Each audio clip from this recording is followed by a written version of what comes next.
अध्याय 9 राज विद्या योग।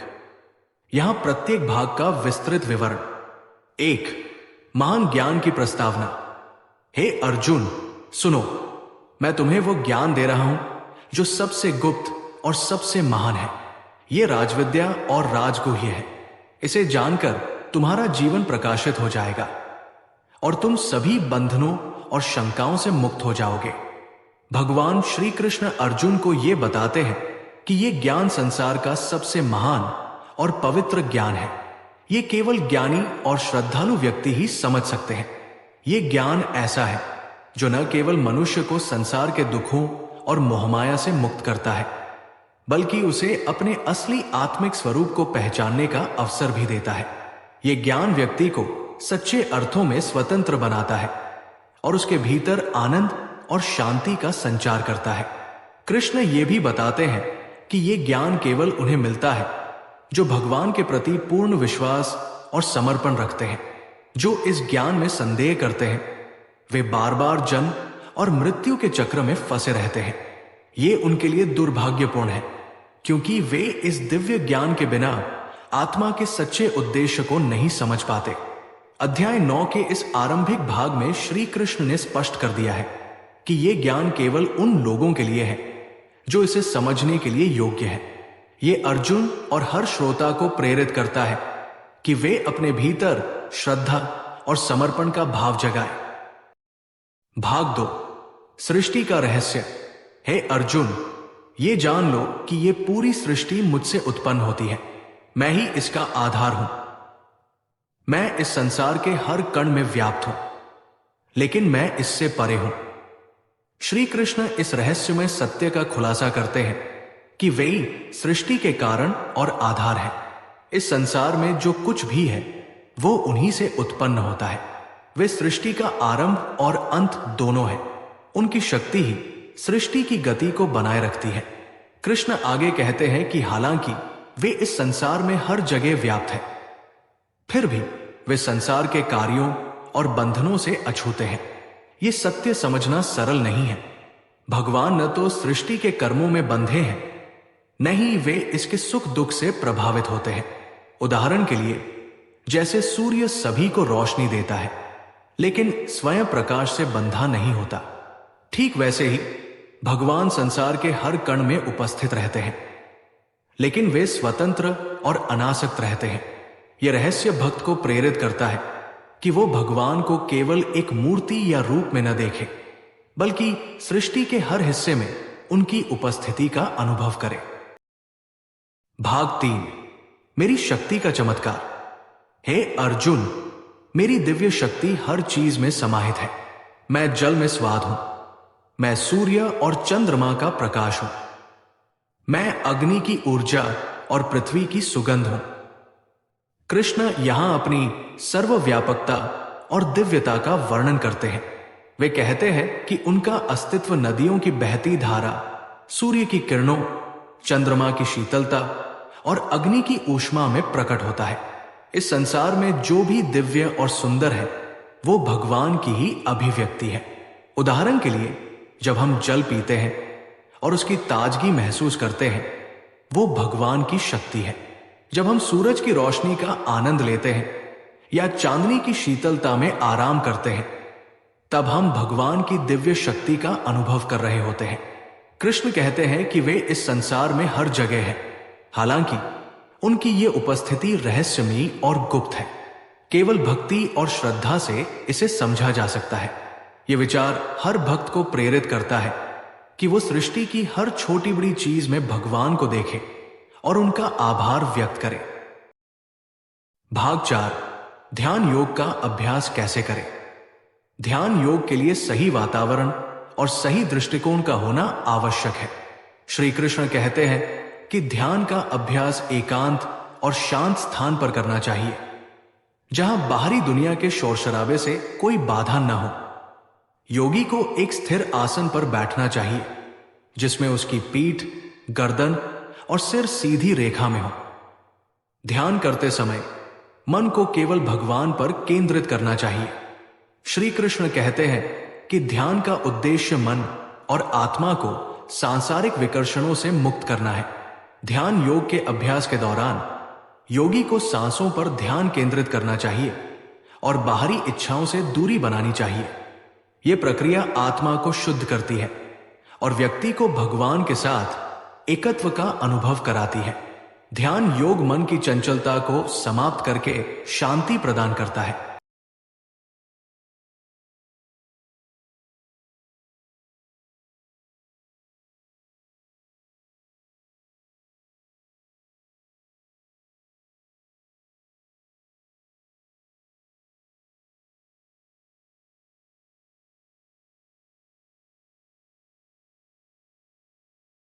भाग 5 आहार विहार में संतुलन। श्री कृष्ण जीवन में संतुलन का महत्व समझाते हैं। वे कहते हैं कि ध्यान योग का अभ्यास तभी सफल हो सकता है जब व्यक्ति आहार, विहार और दैनिक गतिविधियों में संतुलन बनाए रखे। योगी को न तो अधिक भोजन करना चाहिए और न ही भूखा रहना चाहिए। समान रूप से योगी को न अधिक सोना चाहिए और न ही पूरी रात जागना चाहिए। संतुलित जीवन शैली ही योग के अभ्यास में सफलता लाती है। श्री कृष्ण कहते हैं कि जो व्यक्ति अपने शरीर और मन की आवश्यकताओं को समझते हुए संतुलन बनाए रखता है, वो ध्यान योग के मार्ग पर स्थिर रहता है। ये संतुलन योगी को शारीरिक और मानसिक स्वास्थ्य बनाए रखने में मदद करता है। संतुलित जीवन शैली के बिना ध्यान योग में एकाग्रता और सफलता प्राप्त करना कठिन हो जाता है।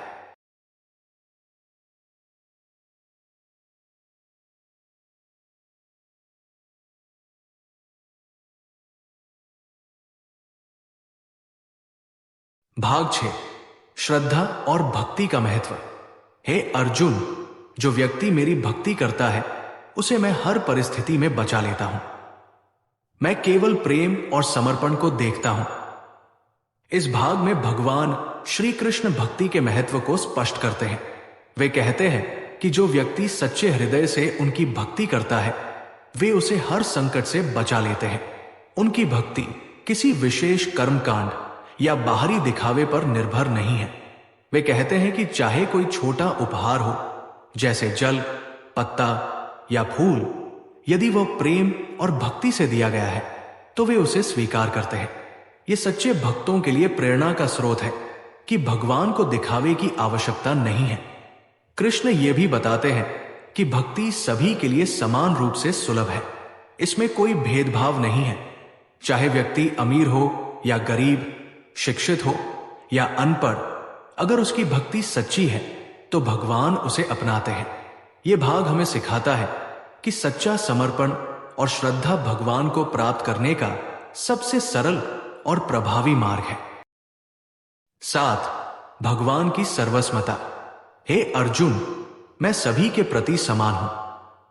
न तो मुझे किसी से बैर है, न ही किसी से विशेष प्रेम, लेकिन जो मुझे भजते हैं मैं उनके साथ हूं। भगवान श्री कृष्ण यहां अपनी सर्वस्वता, सभी के प्रति समानता का वर्णन करते हैं।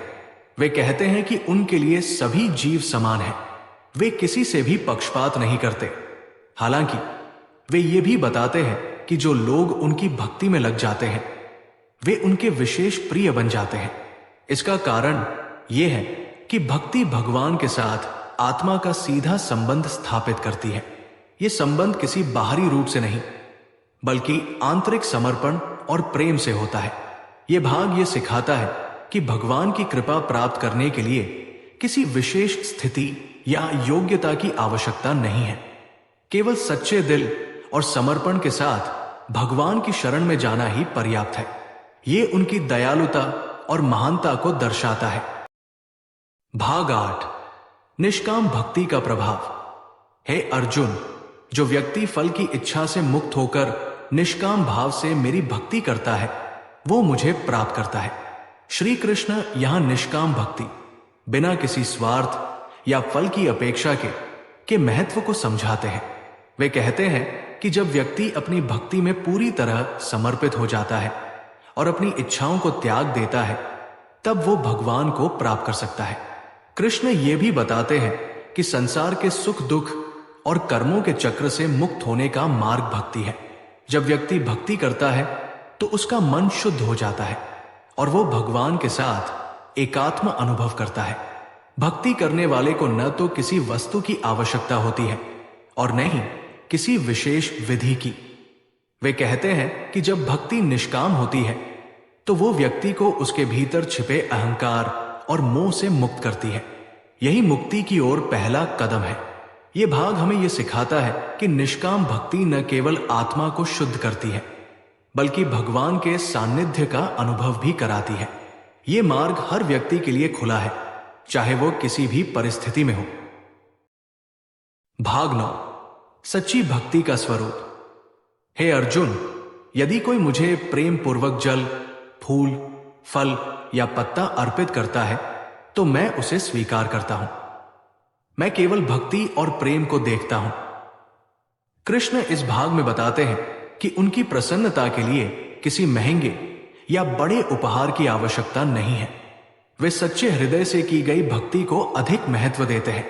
यदि कोई व्यक्ति प्रेम पूर्वक और श्रद्धा से छोटा सा उपहार भी अर्पित करता है तो वो उनके लिए अमूल्य होता है।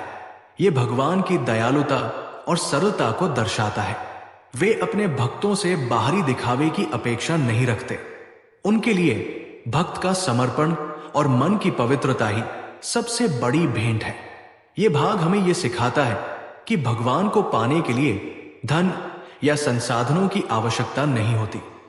उनकी कृपा प्राप्त करने के लिए केवल सच्चा समर्पण और प्रेम चाहिए। यह प्रेरणा देता है कि भक्ति हर किसी के लिए सुलभ है। अमीर और गरीब, शिक्षित और अनपढ़ सभी उनके समीप आ सकते हैं। भाग 10, हर परिस्थिति में भगवान का साथ। हे अर्जुन, जो व्यक्ति मुझे याद करता है और मेरे प्रति समर्पित रहता है, मैं उसे कभी नहीं छोड़ता, वो चाहे कितने भी बड़े संकट में क्यों न हो। श्री कृष्ण यहां अपने भक्तों को विश्वास दिलाते हैं कि वे हर परिस्थिति में उनके साथ रहते हैं। जो भक्त अपने जीवन में हर पल भगवान को स्मरण करते हैं और उनसे जुड़ने का प्रयास करते हैं, उन्हें कभी भी अकेले नहीं छोड़ा जाता।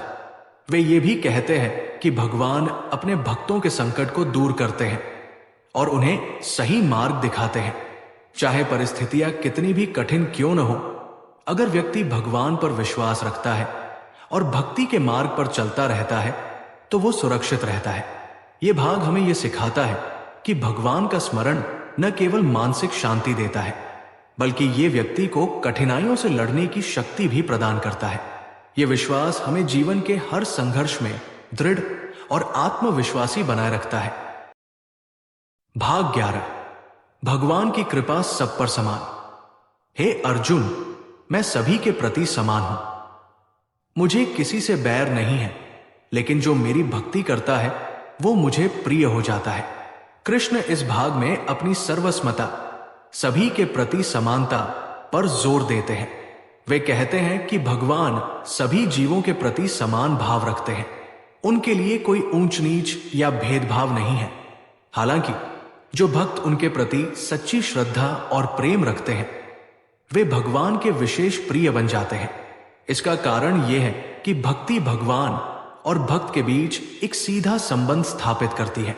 यह भाग हमें यह सिखाता है कि भगवान का प्रेम हर किसी के लिए उपलब्ध है, लेकिन उन्हें प्राप्त करने के लिए सच्चे हृदय से भक्ति करनी होती है। यह भक्ति ही हमें उनके करीब लाती है और उनकी कृपा का अनुभव कराती है। भाग 12, हर वर्ग के लिए भक्ति का मार्ग। हे अर्जुन, चाहे कोई स्त्री हो, वैश्य हो, शूद्र हो या कोई और जो मेरी भक्ति करता है वो मुझे प्राप्त कर सकता है। भगवान श्री कृष्ण यहां स्पष्ट करते हैं कि भक्ति का मार्ग सभी के लिए खुला है। किसी की जाति, वर्ग, लिंग या सामाजिक स्थिति भक्ति में बाधा नहीं बनती। ये भगवान की दयालुता और समानता को दर्शाता है। वे कहते हैं कि कोई भी व्यक्ति, चाहे वो कितना भी साधारण क्यों न हो, यदि वो भक्ति करता है तो उसे भगवान की कृपा प्राप्त हो सकती है। ये भाग हमें यह सिखाता है कि भगवान का प्रेम और आशीर्वाद सभी के लिए समान है। केवल सच्चे मन और समर्पण से की गई भक्ति ही भगवान तक पहुंचने का सबसे सरल मार्ग है। भाग 13, सभी कर्तव्यों का त्याग और भगवान की शरण। हे अर्जुन, सभी कर्तव्यों को छोड़कर मेरी शरण में आ जाओ। मैं तुम्हारे सभी पापों को हर लूंगा और तुम्हें मुक्ति प्रदान करूंगा। श्री कृष्ण यहां अर्जुन को अंतिम और सबसे गूढ़ शिक्षा देते हैं। वे कहते हैं कि संसार में जितने भी कर्तव्य और जिम्मेदारियां हैं, उन्हें त्याग कर भगवान की शरण लेना ही सबसे बड़ा धर्म है। यह त्याग बाहरी रूप से कर्तव्यों से भागने का नहीं, बल्कि मानसिक रूप से संसार के बंधनों से मुक्त होने का संकेत है। यह हमें भगवान के प्रति संपूर्ण समर्पण की ओर प्रेरित करता है। श्री कृष्ण ये भी कहते हैं कि जो उनकी शरण में आता है, उसे अपने पापों और कर्मों के परिणामों से डरने की आवश्यकता नहीं है। वे स्वयं उसके सारे पाप हर लेंगे और उसे मुक्त कर देंगे। ये भाग हमें यह सिखाता है कि जब हम अपने जीवन के हर पहलू को भगवान को समर्पित कर देते हैं, तो हमारे जीवन की सभी बाधाएं दूर हो जाती हैं। यह विश्वास हमें भय और चिंता से मुक्त करता है और हमें सच्ची शांति की ओर ले जाता है। भाग 14, भक्त के जीवन में भगवान की उपस्थिति। हे अर्जुन, जो मुझे प्रेम और भक्ति से याद करता है, मैं उसके हृदय में सदैव रहता हूं। वो कभी अकेला नहीं होता। कृष्ण यहां भक्त के जीवन में अपनी उपस्थिति का आश्वासन देते हैं। वे कहते हैं कि सच्चे भक्त के जीवन में भगवान हर पल मौजूद रहते हैं। भगवान का यह संदेश न केवल प्रेरणादायक है, बल्कि ये जीवन के कठिन समय में भी संबल प्रदान करता है। भक्त को यह विश्वास रहता है कि वो कभी भी अकेला नहीं है। उसकी भक्ति और समर्पण भगवान के साथ उसके गहरे संबंध का प्रतीक है। यह भाग हमें यह सिखाता है कि भक्ति केवल पूजा का माध्यम नहीं है, बल्कि ये एक ऐसी अवस्था है जहां भक्त और भगवान एक हो जाते हैं। यह संबंध जीवन के हर पहलू में हमें शक्ति और शांति प्रदान करता है। भाग 15, भक्ति का सार्वभौमिक महत्व। हे अर्जुन, चाहे कोई भी व्यक्ति हो, अगर वो मेरी भक्ति करता है तो वो मुझे प्राप्त कर सकता है। भगवान श्री कृष्ण भक्ति के सार्वभौमिक महत्व को बताते हैं। वे कहते हैं कि भक्ति का मार्ग सभी के लिए समान रूप से खुला है। इसमें न तो किसी जाति का बंधन है और न ही किसी विशेष योग्यता की आवश्यकता। यह संदेश ये दर्शाता है कि भगवान का प्रेम और कृपा हर किसी के लिए समान है। केवल सच्चा समर्पण और श्रद्धा ही भगवान तक पहुंचने का मार्ग है। यह भाग हमें यह सिखाता है कि हमें अपने जीवन में भक्ति को प्राथमिकता देनी चाहिए। यह न केवल भगवान को प्रसन्न करता है, बल्कि हमारे जीवन को भी सुखद और समृद्ध बनाता है। हे अर्जुन, ये ज्ञान सबसे गोपनीय और महान है। इसे जानकर और इस पर आचरण करके तुम सच्ची शांति और मुक्ति प्राप्त कर सकते हो। श्री कृष्ण अपने उपदेश के अंत में अर्जुन को यह बताते हैं कि उन्होंने जो ज्ञान प्रदान किया है वो सबसे गूढ़ और दिव्य है। इसे समझने और इसका अनुसरण करने से जीवन के सभी दुख और बंधन समाप्त हो जाते हैं। अगर आपको यह सत्र प्रेरणादायक लगा हो तो कृपया इसे दूसरों के साथ साझा करें और हमारे चैनल को सब्सक्राइब करें, ताकि हम और भी ज्ञानवर्धक सामग्री लेकर आए। धन्यवाद और श्री कृष्ण की कृपा आप पर सदा बनी रहे।